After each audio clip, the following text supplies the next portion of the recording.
Innal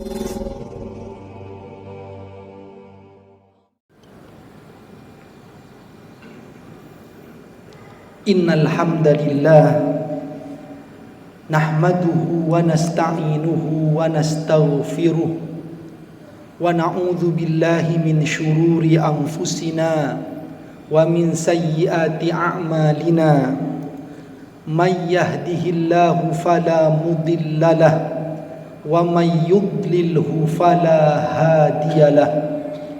Asyhadu an la ilaha illallah wa ashhadu anna Muhammadar Rasulullah. Allahumma salli wa sallim wa barik ala nabiyyina Muhammad wa ala alihi wa ashabihi ajma'in. Amma ba'du fa ya ibadallah, usini wa iyyakum bitaqwallah faqad fazal muttaqun. Kama qala Allah Ta'ala, a'udzu billahi minasy syaithanir rajim. Bismillahirrahmanirrahim. Ya ayyuhalladzina amanu taqullaha haqqa tuqatih wa la tamutunna illa wa antum muslimun. Wa qala an-nabiyyu sallallahu alaihi wasallam, ittaqillaha haitsuma kunta wa atbi'is sayyi'atal hasanata tamhuha wa khaliqin nas bi khuluqin hasanin. Hadirin jamaah salat Jumat Masjid An-Nur rahimakumullah. Alhamdulillah, segala puji kita panjatkan kehadirat Allah Subhanahu wa taala. Salawat serta salam semoga senantiasa terlimpah curahkan kepada Nabi Muhammad sallallahu alaihi wasallam. Mari bersama-sama kita tingkatkan iman takwa kepada Allah, dari hari ke hari menjadi pribadi yang lebih baik, istiqamah di jalan yang diridhai Allah sampai akhir hayat kita nanti. Semoga kita wafat dalam keadaan husnul khatimah. Amin, amin ya rabbal alamin. Hadirin jamaah salat Jumat rahimakumullah. Idul Adha telah selesai kita rayakan dengan rangkaian ibadah di dalamnya, baik itu ibadah kurban juga ibadah haji. Sekarang tinggal pemulangan jamaah haji ke tanah air, juga rangkaian ibadah yang lainnya. Kalau kita perhatikan rangkaian ibadah yang Allah hadirkan, semuanya adalah berorientasi kepada mencetak pribadi-pribadi yang bertakwa kepada Allah Subhanahu wa ta'ala. Misalkan tentang ibadah haji, Allah berfirman dalam surat Al-Baqarah ayat 197, A'udzu billahi minasyaitonir rajim. Bismillahirrahmanirrahim. Al-hajju ashhurum ma'lumat, faman farada fihinnal hajja fala rafatha wala fusuqa wala jidala fil hajj. Wa ma taf'alu min khairin ya'lamhu Allah wa tazawwadu fa inna khairaz zadi taqwa wattaqun ya ulil albab. Haji itu pada bulan-bulan yang telah dimaklumi. Maka siapa yang melaksanakan ibadah haji pada bulan-bulan itu, pada musim haji itu, hendaknya dia tidak berbuat rafath yang jorok, tidak berbuat fasik, kezaliman, dosa, dan tidak berbantah-bantahan dalam melaksanakan ibadah haji itu. Apa saja yang kalian lakukan dari kebaikan-kebaikan, maka Allah mengetahuinya. Lalu kata Allah, berbekallah kalian. Berbekal dalam ibadah haji Secara umum orang akan memandang bekal ini adalah bekal biaya, bekal pakaian, bekal obat-obatan, makanan. Itulah perbekalan dalam sebuah perjalanan. Dan memang itu harus disiapkan. Tapi ternyata dalam ayat ini yang lebih ditekankan oleh Allah ketika memerintahkan untuk berbekal, tak disebut di sana dalam ayat ini bekal makanan, harta, obat-obatan, walaupun itu perlu dibawa. Bahkan itu menunjang kelancaran dalam ibadah haji kita. Tapi yang Allah sampaikan dalam ayat tentang haji justru bekal yang dimaksud, yang jangan sampai dilupa, yang harus betul-betul dijaga adalah watazawwadu, berbekallah kalian, fa inna khairaz zadi taqwa, karena sebaik-baik bekal adalah bekal takwa. Wattaquni ya ulil albab, dan bertakwalah kepadaku wahai orang-orang yang memiliki akal dan fikiran. Apa maknanya? Dari segenap gegap gempitanya pelaksanaan ibadah haji, kita laksanakan dengan sebaik-baiknya. Panitia haji baik dari negeri kita atau Arab Saudi berjibaku, tapi ternyata yang paling inti yang harus dijaga adalah bekal takwa kepada Allah Subhanahu wa ta'ala. Begitu pula kurban. Kita tahu semua luar biasa melaksanakan kurban dengan sebaik-baiknya, dan ini benar sesuai dengan tuntunan Rasulullah sallallahu alaihi wasallam. Kita siapkan hewannya yang tak cacat, kita siapkan penyembelihannya, pembagiannya, semua kita laksanakan sesuai dengan tuntunan Rasulullah sallallahu alaihi wasallam agar kurban kita diterima oleh Allah Subhanahu wa taala. Tapi apakah setelah selesai semua itu maka telah selesai makna kurban? Ternyata yang diinginkan Allah, yang ditekankan Allah bukan sebatas penyembelihan hewan atau pembagiannya, tapi Allah sampaikan dalam surat Al-Hajj ayat yang ke-37 dalam firman-Nya, a'udzubillahi minasyaitonirrajim, bismillahirrahmanirrahim, la yanalallaha luhumuha wala dima'uha walaki yanaluhu taqwa minkum. Sekali-kali tidak akan sampai kepada Allah luhumuha, daging kurban itu, wala dima'uha, dan juga darah dari kurban itu. Bukan itu yang esensi yang Allah inginkan dari kita, walaupun itu harus dilaksanakan sesuai dengan tata aturannya dalam Islam. Tapi apa yang Allah inginkan? Walaki yanaluhu taqwa minkum, yang Allah inginkan ada dalam diri kita setelah melaksanakan kurban itu adalah ketakwaan kepada Allah Subhanahu wa ta'ala. Makin tunduk dan patuh kita kepada Allah, makin semangat melaksanakan perintah Allah, makin bertekad untuk menjauhi larangan Allah Subhanahu wa ta'ala. Ini yang Allah minta dari kurban, ini yang Allah minta dari ibadah haji. Bahkan kalau kita runut lagi ke belakang, puasa Ramadan yang kemudian ditutup dengan Idul Fitri, satu di antara dua hari raya sebelum Idul Adha kemarin, ternyata juga bertujuan la'allakum tattaqun.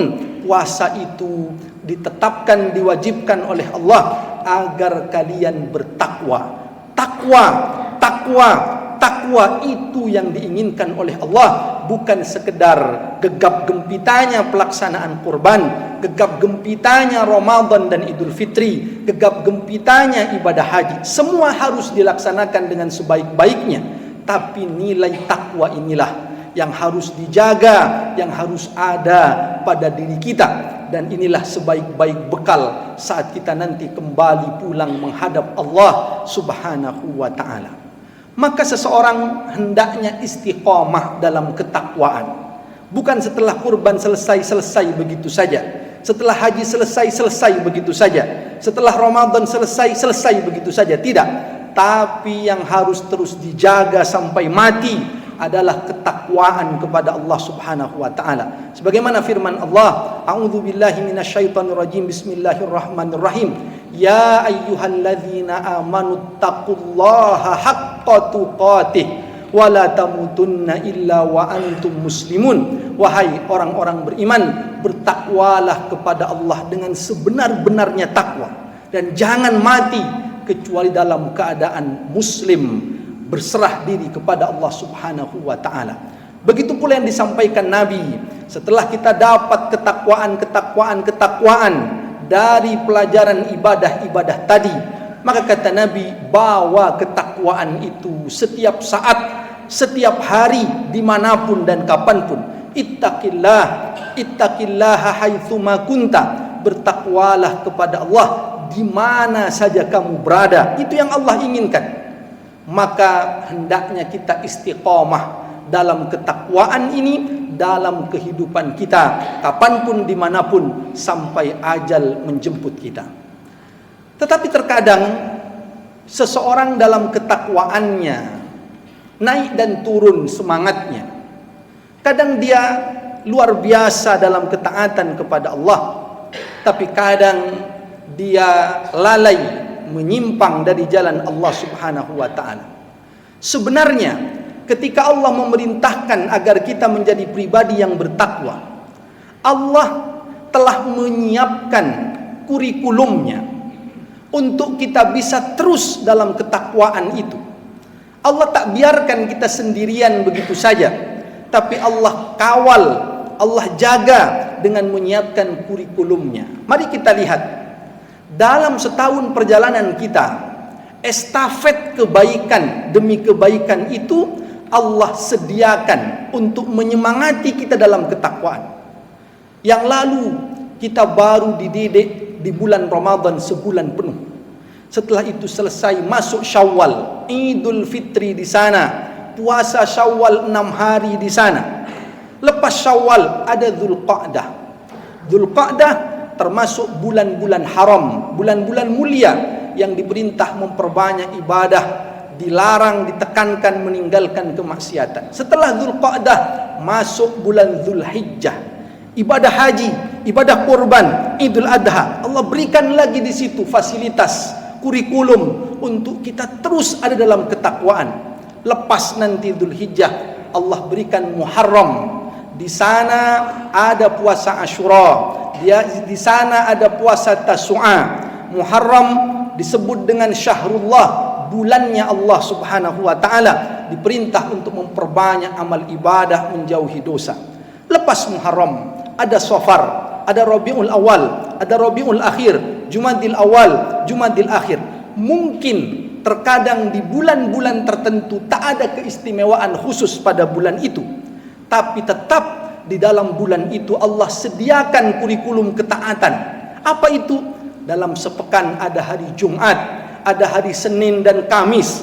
Bahkan dalam sehari semalam kita Allah sebar ibadah solat itu, tidak hanya di pagi saja, tidak hanya di malam saja, tetapi Allah berikan menyeluruh. Ada yang pagi sekali agar kita memulai hari dengan ketakwaan. Siang saat orang mulai sibuk bekerja, berdagang, mungkin ada kelalaian di sana dari mengingat Allah. Allah panggil dalam solat zuhurnya, kembali dia dalam ketakwaan itu.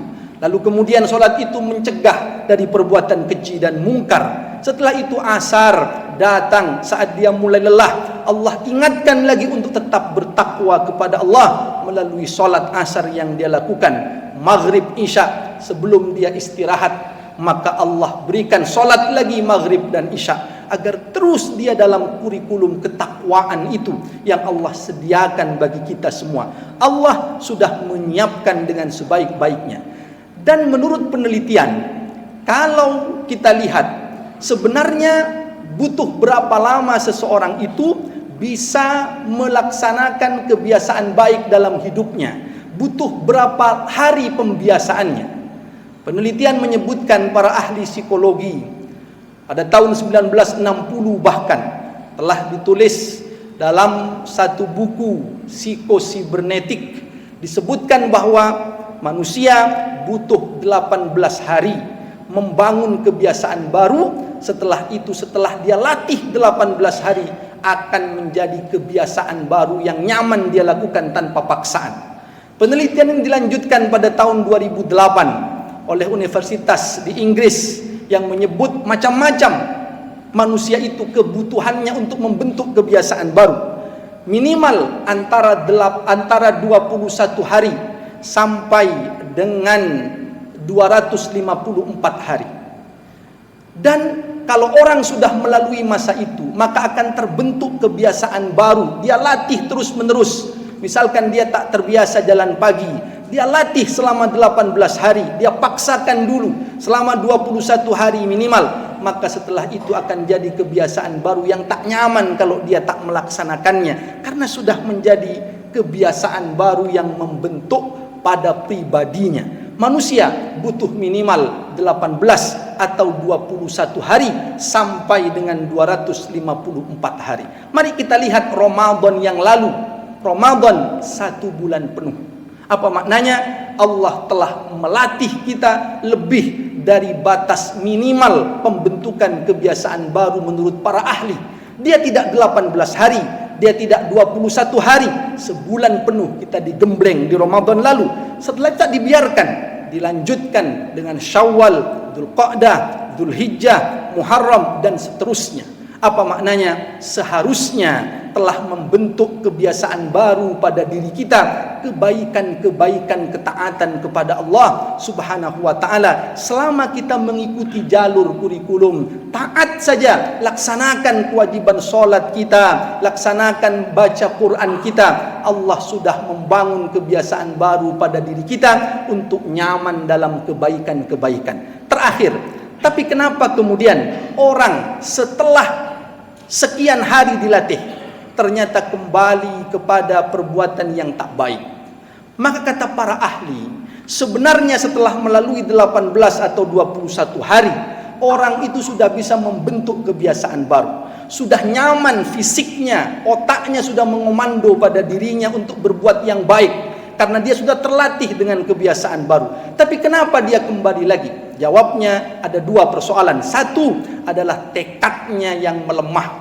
Ibaratnya sebenarnya saat orang sudah menjalani puasa 18 hari, laparnya sudah tak lagi terlalu terasa seperti sebelumnya karena sudah menyesuaikan. Tapi apakah dia akan tetap puasa atau tidak setelah 18 hari, itu tergantung tekadnya. Walaupun sebenarnya anggota tubuhnya telah siap melaksanakan puasa karena sudah dibiasakan 18 hari atau 21 hari. Jadi kekuatan tekad dan semangat. Yang kedua adalah faktor lingkungan. Kalau begitu bagaimana agar kita menjaga tekad dan semangat kita? Para ahli menyebut tekad dan semangat itu akan terjaga jika seseorang itu punya harapan kebaikan kepada masa depannya jika melakukan sesuatu yang ingin dia lakukan. Contoh, seseorang akan semangat bekerja siang malam kalau punya harapan dia ingin membeli rumah, dia ingin membeli kendaraan. Kalau dia punya harapan akan masa depannya, kebaikan di masa depannya, dia akan berusaha semangat dalam mewujudkannya. Lihatlah, ada orang bekerja siang malam demi bisa menyekolahkan anaknya agar anaknya bisa sarjana. Semangat itu akan terjaga terus-menerus, tidak putus asa ketika ada harapan kebaikan yang dia akan dapatkan di masa yang akan datang. Bagi seorang mukmin, seorang muslim, harapan kebaikan di masa depan itu lebih dari sekedar harapan kebaikan duniawi. Duniawi ini hanya puluhan tahun, tak kekal abadi. Kalau untuk duniawi yang hanya puluhan tahun di masa depan kita saja, orang bisa siang malam tak kenal lelah, bekerja, mencari sampingan dan sebagainya. Dia tak letih dan lelah untuk bekerja karena semangatnya terhadap harapan masa depan. Berapa lama masa depan dunia itu? Hanya puluhan tahun saja. Ada masa depan yang lebih lama dari itu. Kapan? Ketika seseorang pertama di alam barzakhnya, di alam kuburnya. Lama sekali, bukan ratusan tahun, bukan ribuan tahun, lebih dari itu. Lihatlah misalkan dalam Al-Quran, Fir'aun itu disiksa di alam barzakh sejak kematiannya dulu sampai hari ini dan sampai hari kiamat. ribuan tahun alam barzakh itu lamanya. Maka kalaulah dunia yang puluhan tahun saja layak untuk kita perjuangkan dengan letih dan lelah kita, maka akhirat yang lama di alam barzakh, di akhirat yang kekal abadi, lebih layak untuk diperjuangkan, untuk kita jaga dengan sebaik-baiknya. Maka dia jaga ketakwaannya, dia jaga solatnya, dia jaga baca Qur'annya, dia jaga zakatnya. Kenapa? Ada masa depan yang dia harapkan jauh lebih lama dari kebahagiaan yang sementara, yang hanya beberapa saat saja di dunia ini. Ini bukan paksaan, ini sesuatu hal yang harus disadari, sebab memang dunia ini tak lama kita ada di sana. Kalau besok Allah takdirkan mati, selesailah. Bahkan bukan puluhan tahun masa depan itu, hanya hitungan beberapa hari lagi saja. Sementara kehidupan alam barzakh itulah yang lama, kehidupan akhirat itulah yang lama. Orang yang punya bayangan tentang kebahagiaan hidup yang lama itu akan semangat terjaga istiqomah dalam kebaikannya. Dia jaga dengan sebaik-baiknya agar kapanpun dia wafat dalam keindahan, dalam ketaatan, dalam ketakwaan kepada Allah Subhanahu wa taala. Allah Subhanahu wa taala berfirman dalam Al-Qur'an surat Luqman, bahwa kata Allah, tidak ada yang tahu kapan seseorang akan mati, di bumi mana dia akan mati. Kita memang tak pernah tahu secara pasti kapan dan di mana kita akan mati, tapi kita tahu secara pasti bagaimana cara beramal sebagai bekal, bagaimana cara berhenti bermaksiat dan bertaubat sebelum datang ajal dan semuanya terlambat. Mudah-mudahan kita istiqamah di jalan yang diridhai Allah sampai akhir hayat kita, wafat dalam ketakwaan dan dalam keadaan husnul khatimah. Barakallahu li wa lakum fil Qur'anil azim wa nafa'ni wa iyyakum bima fihi minal ayati wadh-dhikril hakim. Aqulu qawli hadza wastaghfiruh innahu huwal ghafurur rahim. Alhamdulillah wassalatu wassalamu ala Rasulillah Nabiyyina Muhammad ibn Abdillah wa ala alihi wa sahbihi wa mawalah. La hawla wa la quwwata illa billah. Ashhadu an la ilaha illallah wa ashhadu anna Muhammadar Rasulullah. Amma ba'du fa ya ibadallah, usini wa iyyakum bittaqwallah. Qala Allah Ta'ala, a'udzu billahi minasy syaithanir rajim. Bismillahirrahmanirrahim. Innallaha wa malaikatahu yusalluna 'alan nabi ya ayyuhalladzina amanu sallu 'alaihi wa sallimu taslima.